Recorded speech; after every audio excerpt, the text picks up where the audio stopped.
Welcome to this tutorial on trigonometry.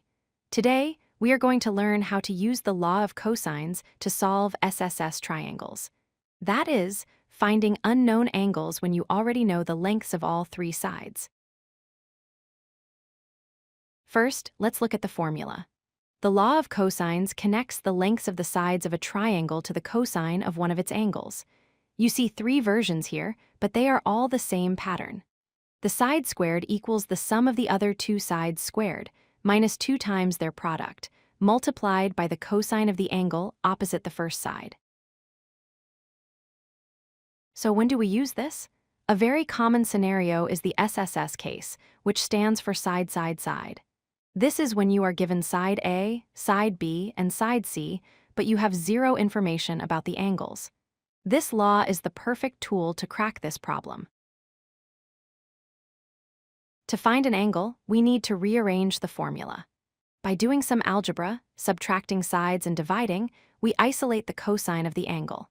For angle A, the formula becomes b squared plus c squared minus a squared, all divided by 2 times b times c. Once we get a value, we use the inverse cosine function to find the degrees. Let's try a real example. Here we have a triangle with sides measuring 8, 6, and 7. Let's call them side A equals 8, side B equals 6, and side C equals 7. Our goal is to find all three angles inside this triangle. Step 1 is to solve for angle A. We plug our numbers into the rearranged formula. 6 squared plus 7 squared minus 8 squared, divided by 2 times 6 times 7. After simplifying the squares and the denominator, we get 21 divided by 84, which is exactly 0.25. Taking the inverse cosine of 0.25 gives us approximately 75.5 degrees. Step 2, let's find angle B. We use the same logic, but switch the positions of the sides. Now we subtract b squared.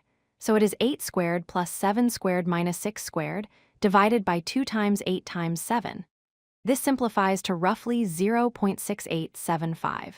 The inverse cosine of that gives us an angle of approximately 46.6 degrees.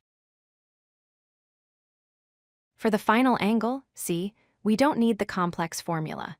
We can simply use the fact that all angles in a triangle sum up to 180 degrees. So, 180 minus the sum of our first two angles gives us 57.9 degrees. Here are our final results. We have successfully found all three angles, 75.5 degrees, 46.6 degrees, and 57.9 degrees. A quick check shows that they add up perfectly to 180 degrees, confirming our math is correct. Before we finish, watch out for these common mistakes. First, always make sure your calculator is in degree mode, not radian mode. Second, handle the order of operations carefully when typing that big fraction into your calculator. And finally, remember that for a triangle to be valid, any two sides must add up to be longer than the third side. Thanks for watching. You now have the skills to solve any SSS triangle using the law of cosines. If this video helped you, please like and subscribe for more math tutorials. If you like this video, hit that like button and don't forget to subscribe.